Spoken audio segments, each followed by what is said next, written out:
الحمد لله نحمده ونستعينه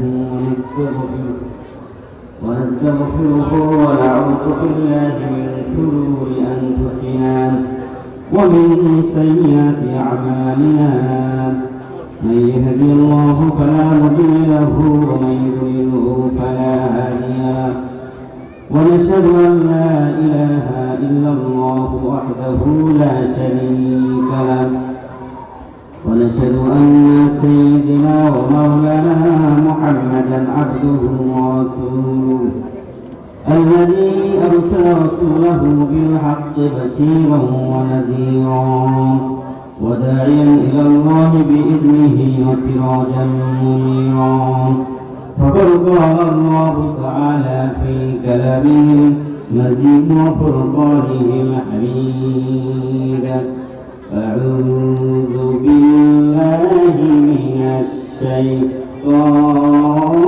الرجيم بسم الله الرحمن الرحيم إن الذين يكتمون ما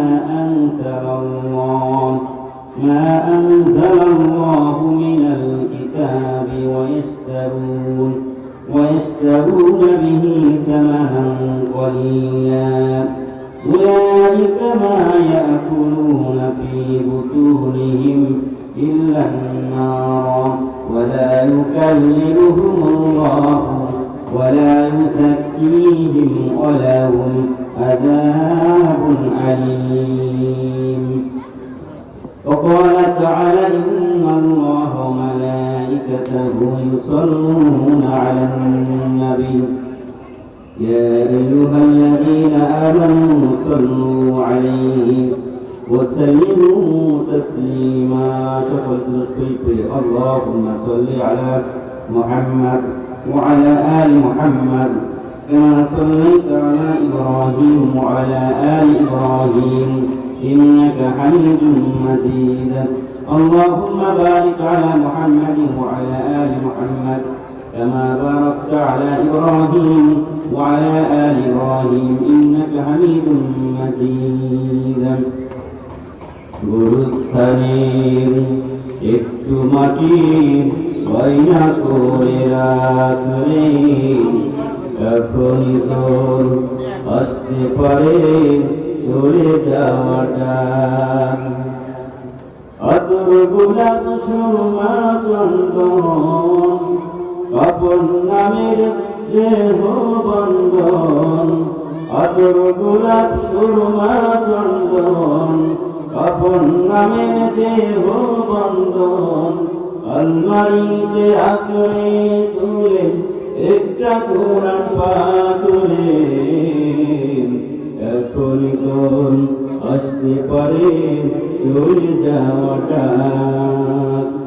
আলহামদুলিল্লাহ প্রশংসা আদায় করছে সে মহান আল্লাহ সুবহানাহু ওয়া তাআলার প্রতি যার রব্বুল আলামিন আমাদেরকে দুনিয়ার বিভিন্ন ঝামেলা থেকে মুক্ত করে আজকে জান্নাতের বাগানে কোরআন মাহফিলে আসা এবং বসার কোরআন থেকে কথা বলার সুযোগ করে দিয়েছেন সে মহান আল্লাহ সুবহানাহু ওয়া তাআলার প্রতি আমরা শুকরিয়া আদায় করছি সকলে জোরে সোরে মহব্বতের সঙ্গে বলছি আলহামদুলিল্লাহ।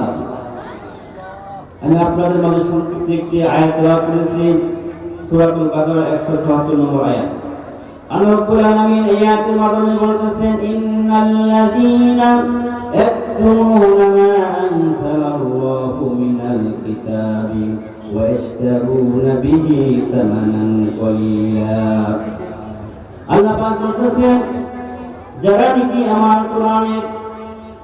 কোরআন থেকে যারা নাকি উপদেশ থেকে গ্রহণ করবে, কোরআনের আমি যে জাতি নাযিল করেছি আয়াতের মাধ্যমে কোরআন থেকে যারা নাকি মানুষের কাছে সুস্পষ্ট ভাষা সব কিছু প্রকাশ করে না, আমি আল্লাহ রাব্বুল আলামিন তাদের জন্য রেখে দিয়েছি ইল্লান নারা ওয়া লা ইউকাল্লিমুহুল্লাহু ইয়াওমাল কিয়ামাতি ওয়া লা ইউযাক্কিহিম ওয়া লাহুম আযাবুন আলীম।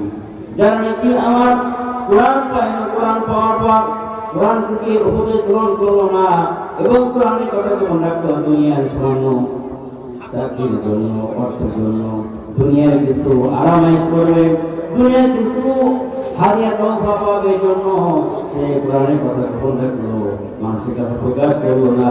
আল্লাহ রাব্বুল আলামিন তাদেরকে কিয়ামতের দিন তার জন্য জাহান্নামের আগুন দিয়ে পেটকে ভর্তি করে দিল, আর তাদেরকে কিয়ামতের দিন আল্লাহ পাক তাদের কাছে মুখ ফেরাবেন না এবং কথাও বলবেন না, বরং তাদের জন্য কি রেখে দিয়েছে, ওয়ালাহুম আযাবুন আলীম, যন্ত্রণায় শাস্তি তাদেরকে নিক্ষেপ করবেন।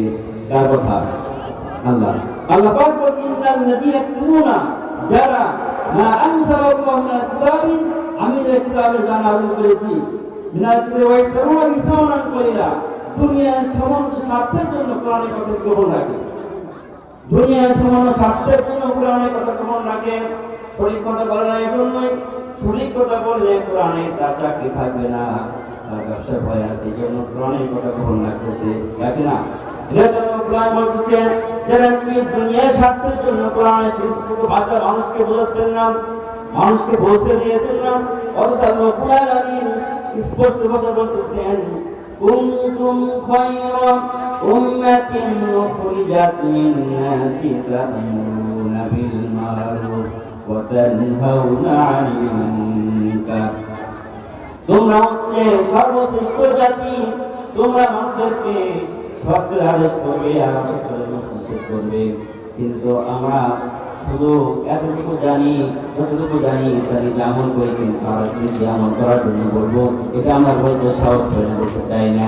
কারণ আমি যদি বলে যাই, আমি যদি কোরআনের সঠিক কথা বলি, তাহলে আমার চাকরির সমস্যা হতে পারে। এমন যারা আপনার কথা দেখছেন, বিগত 15-17 বছর আগে এমন মুসলিম মানুষ আপনার চাকরি সব কথা বলার কারণ তাদেরকে চাকরি হারাতে হয়েছে, কথা বলে ঠিক কিনা? চাকরি হারাতে হয়েছে, মাদ্রাসা চাকরি হারাতে হয়েছে, স্কুলে চাকরি হারাতে হয়েছে, একমাত্র কোরআনের সঠিক কথা বলার কারণে, কথা ঠিক কিনা? আপনারা দেখেছেন, বিভিন্ন পত্রিকা দেখেছেন, কোরআনের সঠিক কথা বলার কারণে সেখানে মসজিদ সভাপতি হয়ে গেছে, মসজিদ সভাপতি ঘুষ করে কথা বলেছে, আপনার চাকরি চলে গেছে, আপনার সুদ করে কথা বলে চাকরি চলে গেছে, দাদার কথা বলছে চাকরি চলে গেছেন, এবং কি শেরকে বিরাট পরামর্শ নিয়ে চাকরি চলে গেছে, কারণ সে শরীর কথা বলছে। আল্লাহ পাক বলতেছেন, তোমরা কাকে ভয় করো, অথচ আমি সারা বিশ্বের মানুষদেরকে যখন আমি সৃষ্টি করেছিলাম, তখন আমি সমস্ত মানুষকে রিজিককে কি পাঠিয়ে দিয়েছিলাম, আমাদের রিজিককে পাঠান না, আল্লাহ পাক আমাদের রিজিককে পাঠিয়েছেন।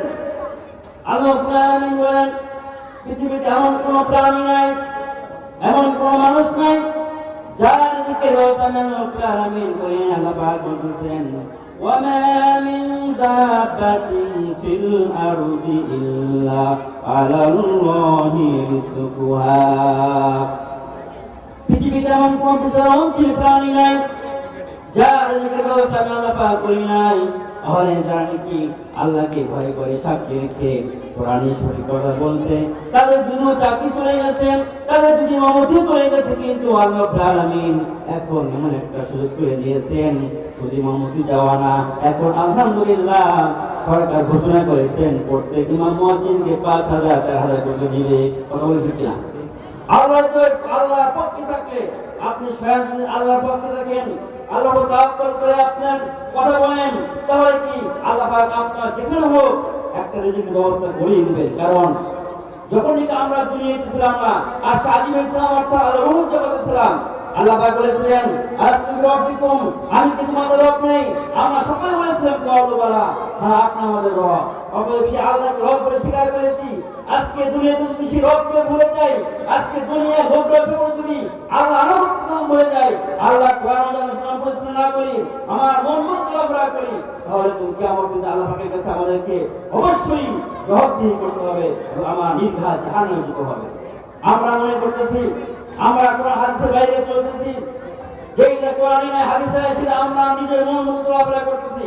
আল্লাহ পাক বলে আমাদেরকে দেখেন না, আল্লাহ পাক সব কিছু দেখেন।